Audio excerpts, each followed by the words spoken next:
राजकुमारी रत्नप्रिया चंदनगढ़ राज्य की सुंदर और साहसी राजकुमारी थी।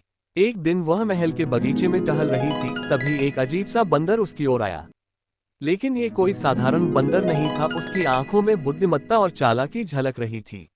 राजकुमारी ने उसे फल खिलाए और जल्द ही दोनों में एक अनोखी मित्रता हो गई।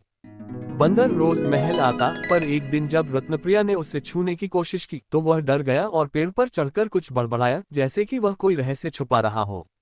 एक रात राजकुमारी ने सपना देखा जिसमें वही बंदर उसे एक गुफा की ओर इशारा कर रहा था और कह रहा था, मत जाना उस रथ के पीछे, वहां अंधकार है।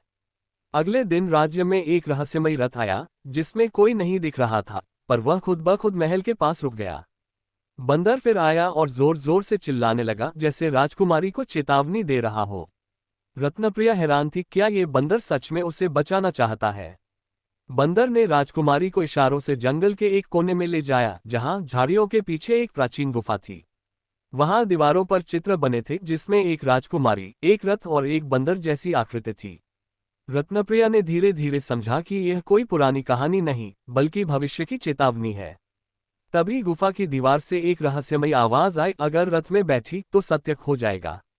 राज्य के लोग उस रथ को चमत्कार मानकर पूजा करने लगे थे।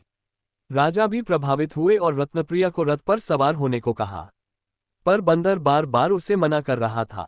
उसने अचानक सबके सामने इंसानी आवाज में कहा, ये रथ एक श्राप है जो राक्षस बना है। लोग दंग रह गए। बंदर असल में एक श्रापित राजकुमार था जिसे एक दुष्ट राक्षसी ने बंदर बना दिया था, और वही राक्षसी अब रथ का रूप लेकर रत्नप्रिया को कैद करना चाहती थी।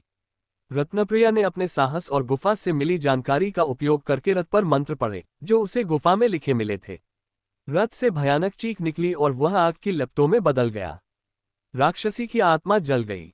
बंदर की असली रूप में वापसी हुई राजकुमार वीरांगद। उसने रत्नप्रिया को धन्यवाद दिया और राजाओं के सामने सारा रहस्य उजागर किया। चंदनगढ़ में उत्सव मनाया गया और रत्नप्रिया को उसकी बहादुरी के लिए रहस्य विजेता राजकुमारी की उपाधि मिली।